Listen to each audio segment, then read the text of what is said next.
Hello दोस्तों, नमस्कार, प्रणाम, गोर लागतनी। मकान है बट किराएदार नहीं है। किराएदार है तो रेंट समय से नहीं दे रहा है। दुकान बनाया था, रेंट पे लग ही नहीं रहा है, और रेंट अगर लग गया तो किराया नहीं आ रहा। बिजनेस कर रहा था, सेल डाउन है। कोरोना क्या आया, हर आदमी का रोना आ गया। बैंक में पैसे रखे थे, ब्याज घट गया। शेयर बाजार में पैसे लगाए थे, गिर गया। जब तक आपके पास पैसे हैं, हर आदमी आके पूछेगा आपसे कैसे हैं। जब नहीं रहेंगे आपके पास पैसे, कोई भी नहीं पूछेगा आप हैं कैसे। पहले मुसीबत के समय में ज्वाइंट फैमिली होती थी, ज्वाइंट फैमिली भी खत्म हो चुकी। अरविंद कुमार, बहुत दूर की बात है, अब तो बच्चे ही पैदा नहीं हो रहे हैं। सबके घर में सीधे डॉक्टर, इंजीनियर और ऑफिसर पैदा हो रहे हैं। डॉक्टर साहब मेरे साथ बुढ़ापे में मेरे साथ रहेंगे, ऐसा पॉसिबिलिटीज नहीं है। इंजीनियर साहब जाके बेंगलोर अमेरिका नहीं बसेंगे, ऐसी बहुत कम संभावना है। और ऑफिसर साहब को तो अपनी सिस्टम से, अपनी जिम्मेदारियों से वक्त ही नहीं मिलेगा, तो हमारी जिम्मेदारी कौन निभाए। अरविंद कुमार का सांच भगवान के हाथ से निकल गया। ज्वाइंट फैमिली हम सबने मिलकर तोड़ ली। नया ट्रेंड आया, जमीन खरीदना चालू कर दिए, सोना खरीदना चालू कर दिए। जमीन खरीद लो, मकान बना दो, गोदाम बना दो, किराया आएगा। कोरोना आया, किराया बंद। आपके ये उपाय भी फेल हो गए। पिछले 2 साल के कोरोना पीरियड ने सबको सिखा दिया, सबको बता दिया, हमारी जो तैयारी है वो तैयारी पूरी नहीं है। अब इस एज में जाके जब हमें पता चला कि मेडिकल फील्ड की दुकानें चलती हैं और कोई दुकान नहीं चल रही थी, तो अब हम डॉक्टर और केमिस्ट बनने से तो रहे, तो मेडिकल की दुकान हम खोल नहीं पाएंगे। सबसे कमाऊ बिजनेस जो था, धर्म की दुकानें थी, स्कूल हुआ करता था। कोरोना आया, स्कूल बंद।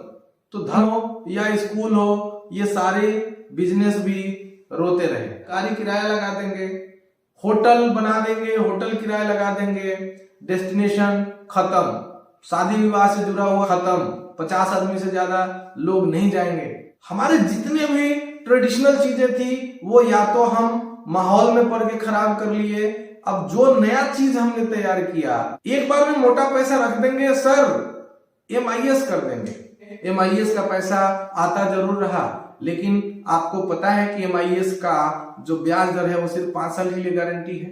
किसी ने 1 करोड़ रुपया रखा था 2010 में, तो उस समय 10 लाख रुपए सालाना आ रहा था। 12 साल के बाद महंगाई बढ़ गई, उम्र बढ़ गया, बीमारी बढ़ गई, लेकिन ब्याज दर नीचे की तरफ है।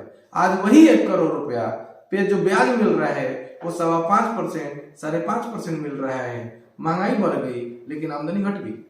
इस पूरे कोरोना काल में 2 लोगों को कोई मुसीबत नहीं है, जिसकी रेगुलर इनकम आ रही थी, जिसको सैलरी आ रहा था, जिसका पेंशन आ रहा था। आज का जो श्रवण कुमार है वो तो खुद अपने आप में परेशान है। हमारा बेटा इंजीनियर बनता है, उसकी पहली नौकरी लगती है, 2 महीने मुश्किल से गुजरता नहीं है कि माँ को फोन आता है कि माँ किराया इतना देना पड़ रहा है ना, खर्च के लिए पैसा नहीं बच रहा है, पापा से बोलो ना एक यहीं पे फ्लैट खरीद दे।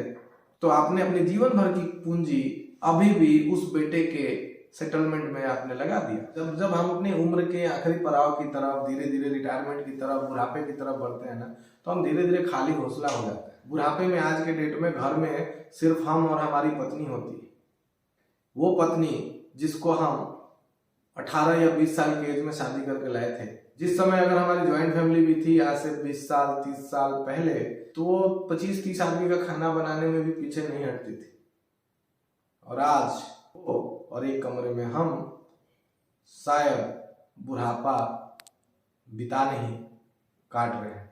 जिनकी नौकरी है, जिनका पेंशन है, उनका काम तो चल जाएगा, लेकिन जो भी अपना सेकेंड इनकम श्रवण कुमार के भरोसे छोड़े हैं, या जिन्होंने किराए के भरोसे, MIS के भरोसे अपनी जिंदगी काटने की सोची है, पिछला 2 साल का कोरोना आंखें खोलने के लिए काफी था। अभी भी वक्त है, संभल जाने का वक्त है। तो एक बार फिर से संभलिए, सोचिए। स्वाभिमान तभी होगा जब हमारे पास पैसे हैं। अपना स्वाभिमान फंड, अपना सेकेंड इनकम जनरेट करें। कोरोना आए या कुछ और, आज कोरोना है कल कुछ और नहीं होगा, इसकी कोई गारंटी नहीं है। लेकिन अगर हम जिंदा हैं तो हमें पैसे चाहिए, इस बात को झुठला नहीं सकते। अगर हम जिंदा हैं तो हम शर्मिंदा ना हो, इसके लिए स्वाभिमान फंड होना बहुत जरूरी है। मल्टीपल इनकम होना हम सबके लिए उतना ही जरूरी है जितना कि हर गाड़ी में 2 चाबी होता है। सेकेंड इनकम उतना ही जरूरी है जितना आपके हमारे घरों में इन्वर्टर जरूरी है। अगर गाड़ी से जा रहे हैं जितनी स्टेपनी जरूरी है उसी तरीके से सेकेंड इनकम भी जरूरी है। दोस्तों, मेरा नाम है बबलू कुमार सिंह और मैं एक सर्टिफाइड फाइनेंशियल प्लानर और स्वाभिमान फंड एक्सपर्ट हूं। आइए मिल के हम दोनों प्लान करते हैं अपने सेकेंड इनकम के बारे में। सेकेंड इनकम के बारे में बेहतर प्लानिंग के लिए और जानने के लिए आप अपना नंबर इनबॉक्स कीजिए, मेरे वीडियो को लाइक कीजिए, शेयर कीजिए, सब्सक्राइब कीजिए। आपका बहुत बहुत धन्यवाद। नमस्कार, प्रणाम, जय हिंद।